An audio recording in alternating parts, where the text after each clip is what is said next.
ऐतिहासिक दसरा आतषबाजीसाठी प्रशासनाचं आवाहन, कायद्याचं पालन करा, सुरक्षितता जपा।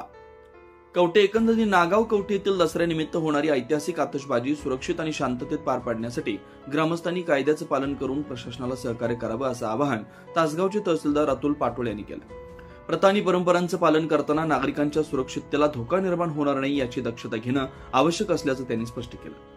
दसऱ्याच्या शोभेच्या आतषबाजी उत्सवाच्या निमित्तानं कवठे एकंद येथील सिद्धराज मंदिर आणि नागाव येथील श्री नागनाथ मंदिर इथं प्रशासनानं ग्रामस्थांसोबत विशेष बैठका आयोजित केल्या होत्या। तहसीलदार अतुल पाटोळे यांनी ग्रामस्थांना आवाहन करताना सांगितलं की ऐतिहासिक परंपरेला नवीन पिढीसमोर ठेवताना चुकीच्या पद्धतीने ते जाऊ नये याची दक्षता घेणं आवश्यक आहे। यासाठी गावातील प्रतिष्ठित आणि जुन्या जाणत्या लोकांना या प्रक्रियेत सहभागी करून घ्यावं। उपविभागीय पोलीस अधिकारी अशोक भवड यांनी उत्सव शांततेत आणि आनंदाने योग्य ती दक्षता घेऊन साजरा करण्याचं आणि आतषबाजीसाठी रितसर परवानगी घेण्याचं आवाहन केलं।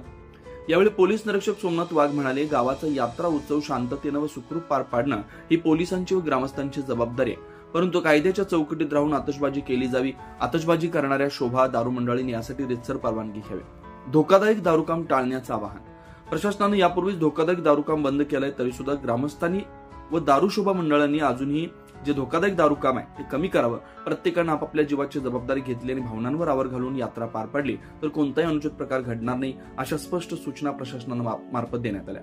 तत्पूर्वी सकाळी तहसील कार्यालय तासगाव इथं दसरा उत्सव शांततेत पार पाडण्यासाठी विविध शासकीय विभागांची बैठक घेण्यात आली। यामध्ये पोलीस विभाग, ग्रामविकास विभाग, नगर परिषद, आरोग्य, महावितरण आणि परिवहन महामंडळ इत्यादी विभागांचे अधिकारी कर्मचारी उपस्थित होते।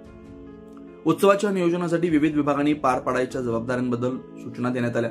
या सूचनांमध्ये फायर ब्रिगेड गाडी, अँब्युलन्स, वैद्यकीय पथक, पुरेसा औषध साठा उपलब्ध करणं, वाहतूक व्यवस्था सुरळीत करणं तसंच महावितरणकडून विद्युत पुरवठ्याबाबत करायचं कामकाज यांचा समावेश होता।